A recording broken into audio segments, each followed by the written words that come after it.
What is up mga bossing, this is Tritsen. At kung makikita nyo dito sa harap natin is meron na tayong gulong at mags para sa ating Mio Sporty. Finally, magkakabit na tayo ng mags sa ating Mio Sporty.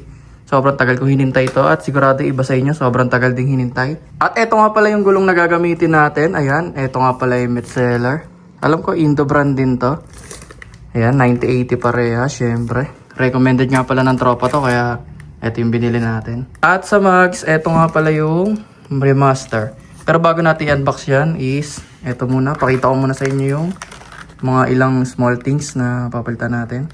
Yan, tulad ito ng brake shoe. Naka-RCB brake shoe tayo ngayon sa ating Mio Sporty, pero medyo paubod na rin yan. Kaya susubok naman tayo ng brand. At ito yung napili natin, Pito.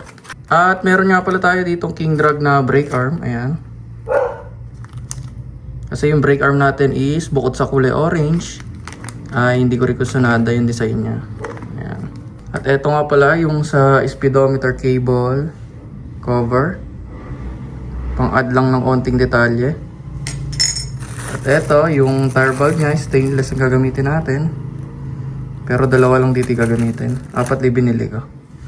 At syempre, yung rear nut natin, kasi yung axle natin sa unahan is naka-CNC na. Syempre, kailangan pares yan nasa likod. Ayan. At eto na, itabi natin muna lahat to. At i-unbox natin yung mags na gagamitin natin. At eto mga bossing, unbox na natin. Ayan, sobrang excited na rin ako. So, yun nga pala yung kulay niya. Siyempre, black mga boss.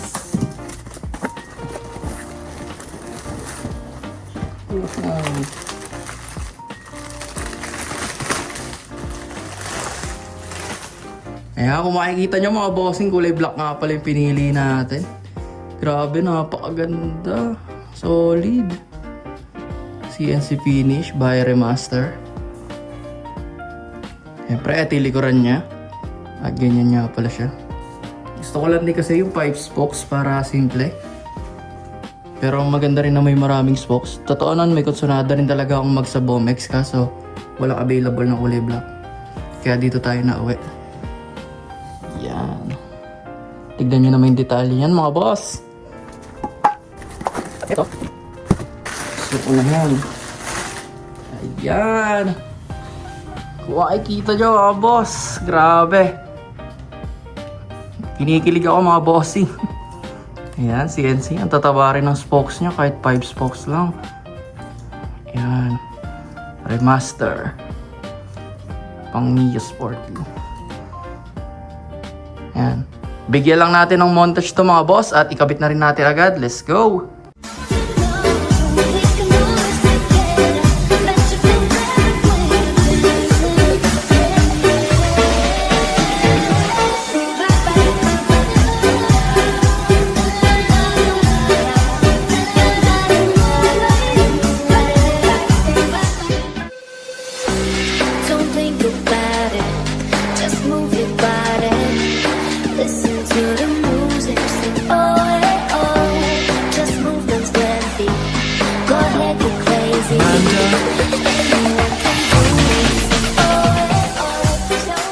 Mga pala mga boss, bago natin ipakabit yan is tayo na yung magkakabit ng pito na stainless na binili natin.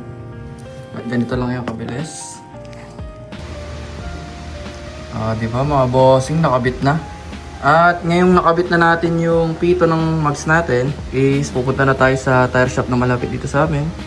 Kaya tara, let's go! Kaya mga boss, nalagay na natin dito sa kotse namin yung mags tsaka gulong ng Mio. Ngayon pakabit naman natin doon sa tire shop na malapit dito sa amin. Tara, let's go.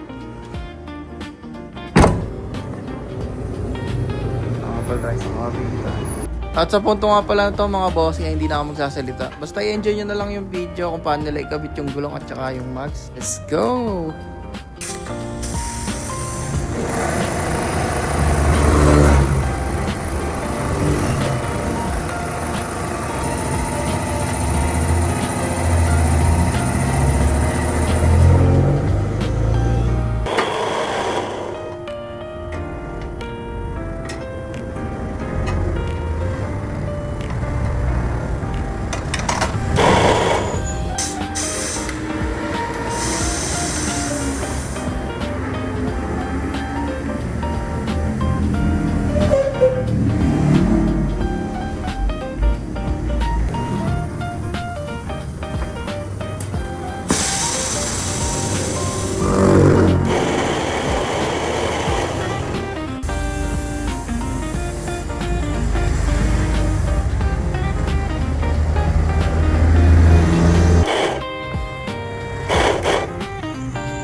At ayan, natapos na nga pala ikabit nila bossing. Maraming salamat nga pala sa inyo mga bossing. Dito nga lang pala yan sa shop, malapit sa amin. At kahit dati pa man mga bossing, talagang sa kanila na ako nagpapakabit ng mga mags, mapakotse man o motor. Talagang pag sinabi mong ingatan nila, iingatan nila. Kaya mga bossing, kung napapanood nyo to, shoutout sa inyo, napaka-solid nyo talaga. At ayan mga bossing, nakayari na nga pala tayong ipakabit yung gulong dito sa ating mags. At kahit hindi pa nakakabit ay poging-pogi na talaga ako. Kaya mga bossing, huwag na natin patagalin yan. At tara na, makauwi, ikabit na natin yan sa ating motor. Kaya mga bossing, nakauwi na nga ulit tayo dito sa amin. Ikabit na natin to sa ating Mio. Let's go.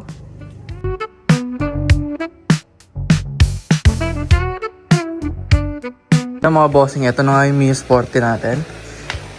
At ngayon, baklasin natin tong pipe para mabaklas natin tong gulong sa likuran. Ayan, kung makikita nyo, stock lang yan. Mga Diablo Rosso lang na gulong para medyo makapit. Ayan, simulan na natin. Baklasin natin to at ito.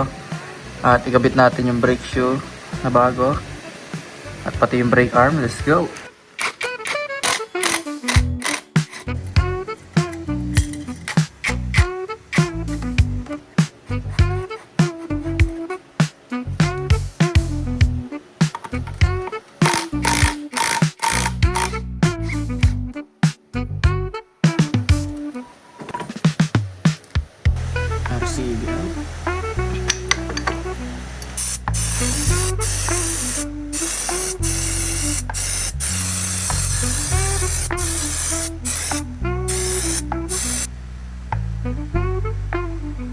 Kaya nakakabit na natin yung brake arm. Huwag yung pansinin yung tornilyo na to kasi samantala lang yan.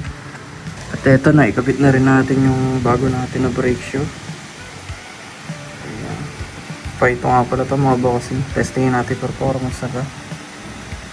Ayan, at yung spline niya, nilagyan na rin natin ng grasa. Ayan, isalpak na lang natin tong mags. Let's go!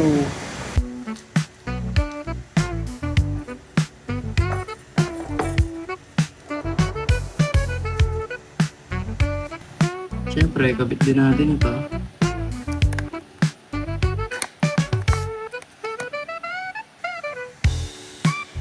Mga bossing nga pala, yung ganitong yayamanin na CNC nut or yung kahit anong ganito is may issue na naglo-lost thread or kumakalas na ng kusa.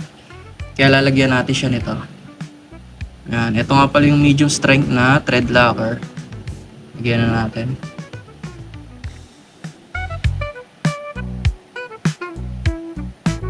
Ganyan lang ilalagay natin. Tapos, salpak na natin. Washer niya, syempre, huwag niyo kalimutan. Kaya tayo may thread locker.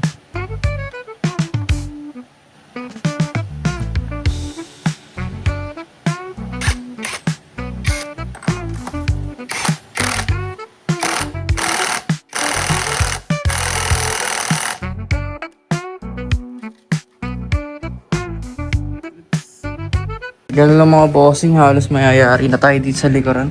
Kakababalik na lang natin yung tambucha. Kita nyo naman yung itsura niya, no? Kapogi. Grabe.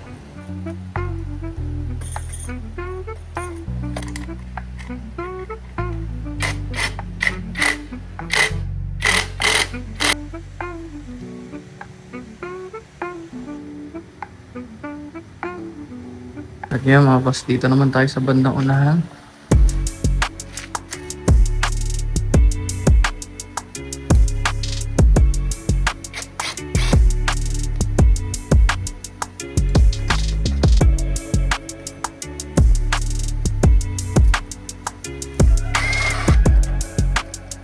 Nagtataka siguro kayo mga bossing kung natin tinanggal yung pelda.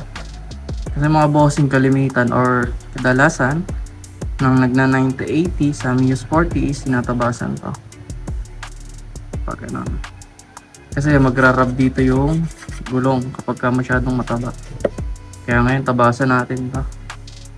Ito nga pala gagamitin nating pantabas.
At ayun mga bossing, naikabit na pala natin yung marks. Grabe, napakaganda. Ayan. Naikabit na rin natin yung speedometer cable cover. Extra detalye. At yung tapas natin sa fender is saktong-sakto lang. Ayan. At medyo nawala na rin yung pagka-gap dito, lalo na pag hindi naka-center stand. Ayan, grabe, lupet.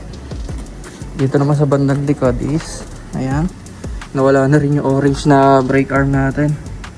Ito nga pala. Lalagay ko na lang yung link dito sa yung product link sa description. Grabe yan, lumaking gulong natin sa likod. Yan. Sana hindi tayo makalasan ng center nut. Pero naka-thread locker naman yun mga boss. Kaya let's see. Sana huwag naman. Grabe, ganda. Eto muna mga boss, yung mounting montage.